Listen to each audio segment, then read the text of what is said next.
C. Joseph Vijay எனும் நான்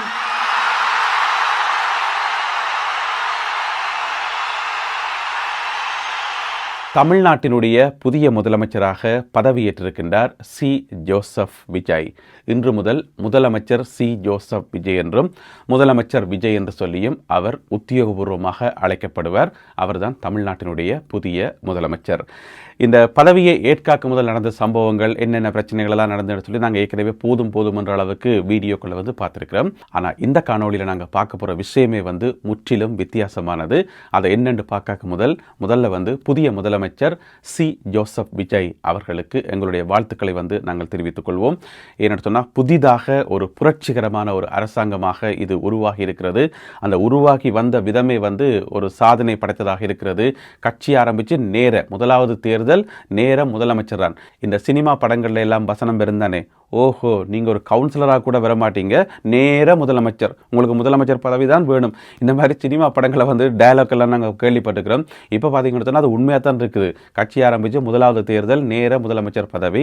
எனவே புதிய முதலமைச்சருக்கு எங்களுடைய வாழ்த்துக்கள்.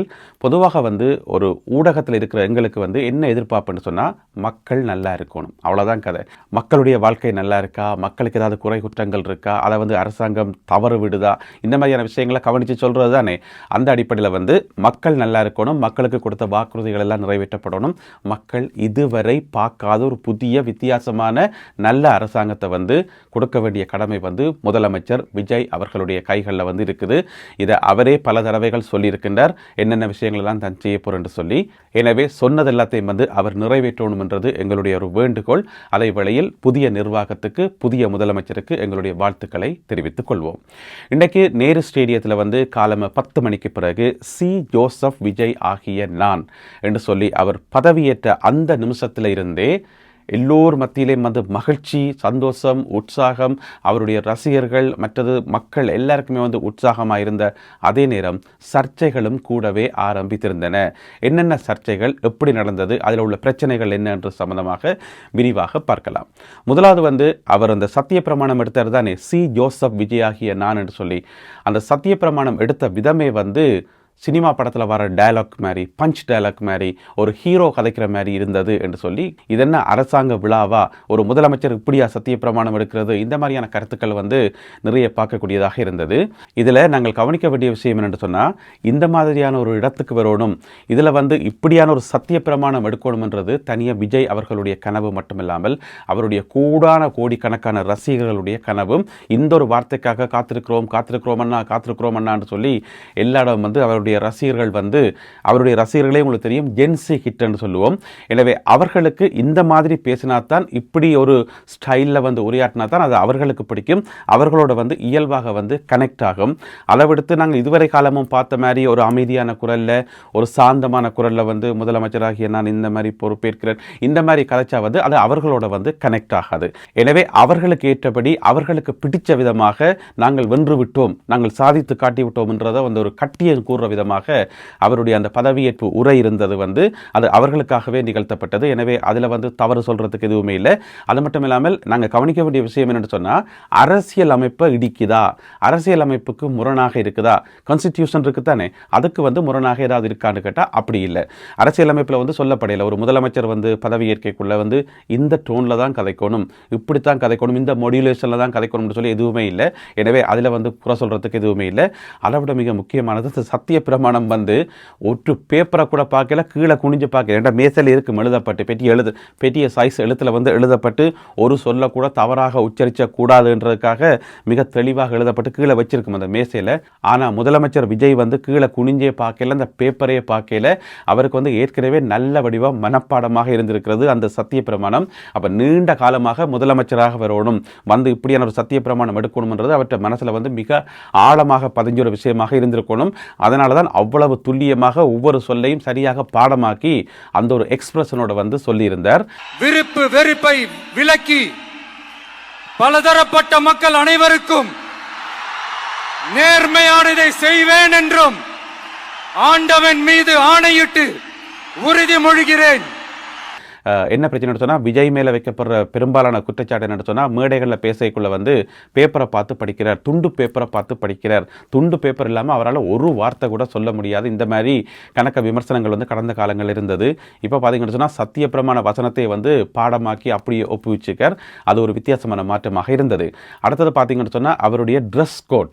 நாங்கள் இவ்வளோ காலமும் வந்து முதலமைச்சர் பதவி ஏற்கைக்குள்ள ஆண் முதலமைச்சர்களாக இருந்தால் வேட்டி கட்டியிருப்பினம், ஷர்ட் போட்டிருப்பினம், அந்த ஒரு கெட்டப் ஒன்றுக்கு தானே ஒரு பாரம்பரியம் உண்டு. ஆனால் அந்த பாரம்பரியங்கள் எல்லாத்தையும் தூக்கி அங்கால போட்டுட்டு அவருடைய உடையை வந்து முற்று முழுதாக மாறி இருந்தது. பிளாக் கலர் ட்ரௌசர்ஸ், அதுக்கு பிறகு ஒரு பிளாக் கலரில் வந்து பிளேசர், ஒயிட் கலரில் வந்து ஷர்ட், இந்த மாதிரியான ஒரு கெட்டப்பில் வந்து வந்திருந்தவர். இதுவும் வந்து இளைஞர்களையும் ஜென்சி தலைமுறையும் வந்து இளைய தலைமுறையும், அதாவது அவருடைய கோடான கோடி ரசிகர்களையும் வந்து கவரக்கூடிய ஒரு கெட்டப் தான். ஒரு புது மாற்றம் என்று சொல்லலாம். இது கூட அரசியல் அமைப்பில் வந்து பிழையாண்டு கேட்டிங்கன்னு சொன்னால் அரசியல் அமைப்பில் பிழை இல்லை. நல்ல ஸ்மார்ட்டாக கம்பீரமாக இருந்தார், பார்க்க வந்து நல்லா இருந்துட்டு வைங்களேன். ஓகே, இதெல்லாம் சின்ன சின்ன சர்ச்சைகள் என்று வைங்கோ. அடுத்த பெரிய சர்ச்சை என்னென்று சொன்னால் தமிழ் தாய் வாழ்த்து 3வது இடத்துக்கு தள்ளப்பட்டது. அதை கேட்கக்குள்ள வந்து உண்மையாகவே கவலையாகத்தான் இருந்தது.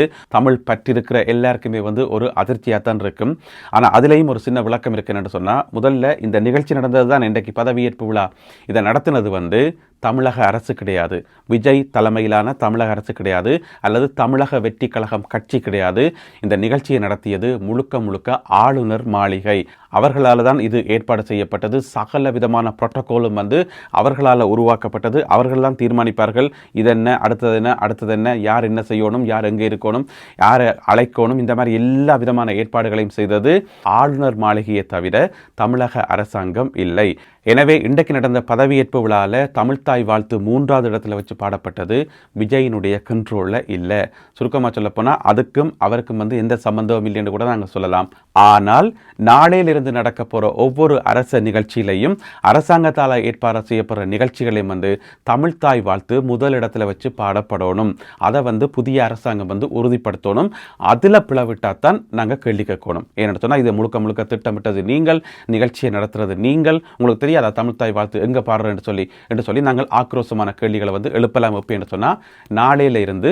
எனவே இன்றைக்கு நடந்த சம்பவத்துக்கு வந்து விஜய் பொறுப்பில்லை என்றதை எங்களால் உணர்ந்து கொள்ளக்கூடியதாக இருக்குது. அடுத்ததாக எல்லா அமைச்சர்கள், முக்கியமான அமைச்சர்கள் எல்லாம் பதவியேற்று முடிஞ்ச பிறகு விஜயினுடைய ஒரு ஸ்பீச், ஒரு உரை ஒன்று இருந்தது. அது கூட சினிமா பாணியில் அல்லது தேர்தல் மேடையில், பிரச்சார மேடையில் பேசுகிற மாதிரி ஆக்ரோஷமாக இருந்தது. பஞ்ச் டயலாக் எல்லாம் இருந்ததுன்னு சொல்லி அதிலேயும் விமர்சனங்கள் சொல்லப்பட்டது.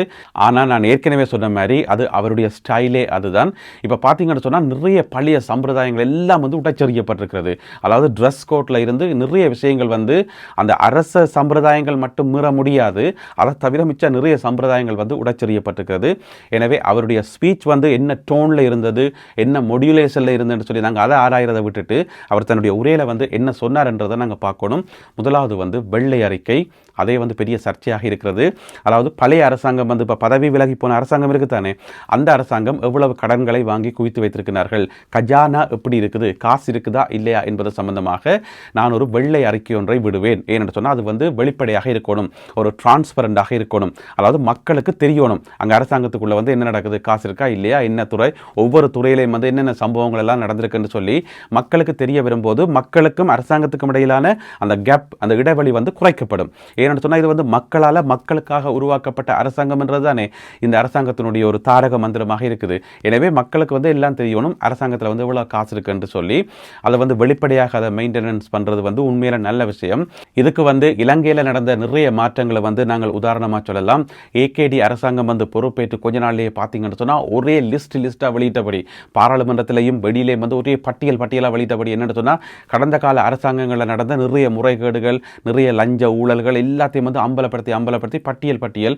அதில் பார்த்தீங்கன்னு சொன்னால் இலங்கையில் வந்து மது இருக்குதானே, ஆல்கஹாலை உற்பத்தி செய்கிற வடிசாலைகள் வந்து 2004ஆம் ஆண்டில் இருந்தே டேக்ஸ் கட்டையில் பில்லியன் கணக்கான ரூபாய் வந்து அரசாங்கத்துக்கு டேக்ஸ் கட்டாமல் ஏமாத்தினார்கள் என்று சொல்லலாம். அதிர்ச்சிகரமான பட்டியல் எல்லாத்தையும் வெளியிட்டு பட்டையை கிளப்பி இருந்தார்கள் ஏகேடி அரசாங்கத்தினர். அப்போதான் பொதுமக்களாகி எங்களுக்கே தெரிய வந்தது, ஓஹோ இவ்வளோ காலம் அரசாங்கத்தில் உதுதான் ஓடிக்கொண்டிருந்ததா, இப்படித்தான் நடந்து வந்ததா, அதனால தான் அரசாங்கத்திட்ட காசு இல்லை என்று சொல்லி கொண்டிருந்தார்களா என்று சொல்லி அதுக்கு பிறகு தான் எங்களுக்கு தெரிய வேண்டி வந்தது. எனவே அது ஒரு பக்கம் இருக்கு. அதே மாதிரியான சம்பவங்களை நீ தமிழ்நாட்டில் தமிழ்நாட்டில் எதிர்பார்க்கலாம் போல கிடக்குது. ஏன்னு சொன்னால் முதலமைச்சர் விஜய் அவர்களுடைய ஸ்பீச்சில் வந்து அந்த ஒரு விஷயம் தென்பட்டது. கஜானால என்ன இருக்குது என்பது சம்பந்தமாக வெள்ளை அறிக்கை நாங்கள் வெளியிடுவோம் என்று சொல்லி அதற்கு உடனடியாகவே தமிழக முன்னாள் முதலமைச்சர் மு.க. ஸ்டாலின் அவர்களிடமிருந்து ஒரு வித்தியாசமான பதிலடி ஒன்று வந்திருந்தது. இல்லை காசு இல்லைன்றெல்லாம் சொல்லி ஆரம்பிக்காதீங்க, காசு இருக்குது, ஆனால் அதை கொடுக்கறதுக்கு ஒரு மனம் வேணும், அதை வந்து மேனேஜ் பண்ணுறதுக்கு ஒரு நிர்வாக திறமை வேணும் என்ற மாதிரி அவர் ஒரு பதிலொன்றை கொடுத்திருந்தார். எனவே வெள்ளை அறிக்கை வராக்கு முதலே அதற்குரிய ரியாக்ஷன் வந்திருக்குன்றதை நாங்கள் பார்க்குறோம். எனவே வெள்ளை அறிக்கை வந்த பிறகு அதில் நிறைய விவாதங்கள், காரசாரமான விவாதங்கள் எல்லாம் போகும். அதுதான் ஜனநாயகத்துக்கு அழகு. ஆளுங்கட்சி ஒன்றை சொல்ல அதுக்கு எதிர்க்கட்சி வந்து இன்னும் ஒரு பதிலடி ஒன்றை கொடுக்க, திருப்பி ஆளுங்கட்சி வந்து அதுக்கு நடவடிக்கை எடுக்க, இப்படி போகக்குள்ள வந்து ஜனநாயகம் வாழும். மக்களுக்கும் ஒரு ஆர்வமாக இருக்கும், மக்களுக்கும் வந்து ஒரு நம்பிக்கை வரும். எனவே ரெண்டு தரப்புமே வந்து மாறி மாறி இப்படியான விஷயங்களை வந்து வெளிக்கொண்டு வரது உண்மையில் வரவேற்கப்பட வேண்டிய விஷயம். அடுத்தது விஜய் சொன்ன மிக மிக முக்கியமான விஷயம் இறுக்கமான நிர்வாகம். அதாவது வந்து இங்கே வந்து அதிகார மையம்ன்றது நான் மட்டும்தான், நான் என்னுடைய தலைமையிலான ஒரு மையம் மட்டும்தான். அங்கே ஒரு அதிகார மையம், இங்கே ஒரு அதிகார மையம் இருந்தால் இருக்கிறதுக்கு அனுமதிக்கவே மாட்டேன் என்று சொல்லி மிக முக்கியமான ஒரு விஷயத்தை சொல்லியிருக்கார். ஏனென்று சொன்னால் இது மிக மிக முக்கியமானது. ஒரு நிர்வாகம், ஒரு இறுக்கமான நிர்வாகத்துக்கு ஒற்றை தலைமை என்றது மிக முக்கியமானது. அதை விட்டுட்டு ஒவ்வொரு ஏரியாலையும் அல்லது ஒவ்வொரு மாவட்டத்திலையும் வந்து ஒரு குறுநில மன்னர்கள் என்று சொல்லுவோம் தானே, அந்த மாதிரி குறுநில மன்னர்களாக ஒவ்வொரு பகுதியிலையும் ஒவ்வொருத்தர் ஆட்சி செய்து கொண்டிருந்தால் கடைசி வரைக்கும் அந்த நிர்வாகம் வந்து ஒழுங்காகவே இருக்காது. இங்கே முதலமைச்சர் மாளிகையில் இருந்து என்ன கட்டளை பிறப்பிக்கப்படுதோ அது வந்து கடைக்கோடி தமிழகம் வரைக்கும் அது நடைமுறைப்படுத்தப்படணும் ஒரே மாதிரியாக. அப்போ தான் அந்த நிர்வாகம் வந்து சரியாக இருக்கும். அதை வந்து மேடையிலேயே வந்து சொல்லியிருந்தார், ஒற்றை நிர்வாகம் தான் என்று சொல்லி. எனவே ஒரே நிர்வாகமாக இருக்கும், ஒரு அதிகார மையமாக இருக்கும் என்றது விஜய் அவர்கள் கொடுத்த மிக முக்கியமான வாக்குறுதி, வரவேற்கப்பட வேண்டிய வாக்குறுதி. அடுத்தது இன்னும் ஒரு விஷயத்தை வந்து அதிரடியாக சொன்னார். பதவி கிடைச்சிட்டு தானே, எனவே ஒரு காட்டுவோம், ஒரு ஆட்டம் போடுவோம் என்று சொல்லி யார் நினைச்சாலுமே வந்து தயவு செய்து இப்பவே இந்த நிமிஷமே உங்களோட மனசில் இருந்து அதை அழிச்சிருங்க என்று சொல்லி ஒரு கடுமையான எச்சரிக்கை ஒன்றை கொடுத்திருந்தார். இந்த எச்சரிக்கை வந்து யாருக்குன்னு பார்த்தீங்கன்னு சொன்னால் அது எல்லாருக்கும் பொருந்தும். அதில் வந்து காங்கிரஸ் கட்சியை சேர்ந்த 2 பேருக்கு அமைச்சு பதவி கொடுக்கலாம் என்று சொல்லி ஒரு பேச்சு அடிபடுது. இதை விட தமிழக வெற்றி கழகத்தைச் சேர்ந்த பலர் வந்து அமைச்சர்களாக பதவியேற்றிருக்கிறார்கள். எனவே தேர்தலுக்கு முதல் வரைக்கும் ஒரு மாதிரி நடந்துட்டு தேர்தலுக்கு பிறகு ஏன்னு சொன்னால் இதில் இருக்கக்கூடிய எல்லாருக்குமே வந்து இப்போதான் முதல் முறையாக அதிகாரம் கிடைக்குது. எனவே ஒரு மனுஷனுக்கு வந்து முதல் முறையாக அதிகாரம் கைக்கு வரைக்குள்ளையும் பெருந்தொகையான பணம் கைக்கு வரைக்குள்ளையும் அந்த மனிதன் தடுமாறுவான் என்றது பொதுவான உலக நியதி. எனவே இந்த அதிகாரத்தை கண்டுட்டு என்னட்ட கையில் அதிகாரம் வந்துட்டு தானே எங்களுடைய ஏரியாவில் ஒரு காட்டுறேன்னு சொல்லி யாராவது ஆரம்பித்தா அவர்களுக்கு வந்து கடுமையான தண்டனை இருக்கும், அவர்கள் தூக்கி வீசப்படுவார்கள் என்றதை விஜய் வந்து இத்தனை கோடிக்கணக்கான மக்கள் பார்க்கக்குள்ள சொல்லியிருக்கிறார்ன்றதான் நீங்கள் கவனிக்க வேண்டிய விஷயம். இதை வந்து தன்னுடைய அமைச்சர்கள் மேலே கூப்பிட்டு ஒரு ரகசியமாக நடக்கிற ஒரு கூட்டத்தில், ஒரு தாவேக்கா கூட்டத்தில் அல்லது ஒரு அரசாங்க கூட்டத்தில் வந்து ரகசியமாகவே சொல்லிக்கலாம், இங்கே பாருங்க எல்லாரும் ஒழுங்கா இருங்க, சும்மா அந்த அதிகாரம் இருக்கின்றக்காக யாருமே தலைகளாக ஆடாதீங்க என்று சொல்லி ரகசியமாகவே சொல்லிக்கலாம். ஆனால் இத்தனை கோடிக்கணக்கான மக்கள் உலகம் முழுவதும் இருந்து பார்த்து கொண்டிருக்கத்தக்கனையாக இவ்வளவு பகிரங்கமாக நேரலையில் வந்து இந்த ஒரு விஷயத்தை வந்து சொன்னது அது ஒரு வெளிப்படைத்தன்மையாகவே பார்க்கப்படுது. எனவே இன்றைக்கு நடந்த இந்த நிகழ்ச்சிகள், முதலமைச்சர் விஜய் அவர்களுடைய உரை எல்லாத்தையும் பார்க்கக்குள்ள வந்து ஒரு வித்தியாசமான நல்ல இறுக்கமான ஒரு நிர்வாகத்துக்கு கீழே பல புதிய மாற்றங்களை தருறதுக்கு இந்த அரசாங்கம் வந்து தயாராகி கொண்டிருக்கிறது என்றதை உணரக்கூடியதாக இருக்கிறது. எனவே நல்ல ஒரு மாற்றத்துக்கான அறிகுறிகள் தென்பட ஆரம்பித்திருக்கின்றன, அப்படித்தான் நாங்கள் சொல்லலாம். இன்றைக்கு முதல் நாளே வந்து ஆஹா ஓஹோ எல்லாம் மாறிட்டுன்னு சொல்லி எல்லாம் சொல்ல முடியாது. நல்ல மாற்றங்களுக்கான அறிகுறிகள் தென்பட ஆரம்பித்திருக்கின்றன. இனி இது எப்படி போகும் என்பதை நாங்கள் பொறுத்திருந்து பார்ப்போம். நல்லதே நடக்கட்டும். இந்த காணொலியில் பகிர்ந்து கொள்ளப்பட்ட இந்த தகவல்கள் தொடர்பான உங்களுடைய கருத்துக்களை மறக்காமல் கீழே எழுதுங்கள். மீண்டும் சந்திப்போம் உறவுகளே. நன்றி, வணக்கம்.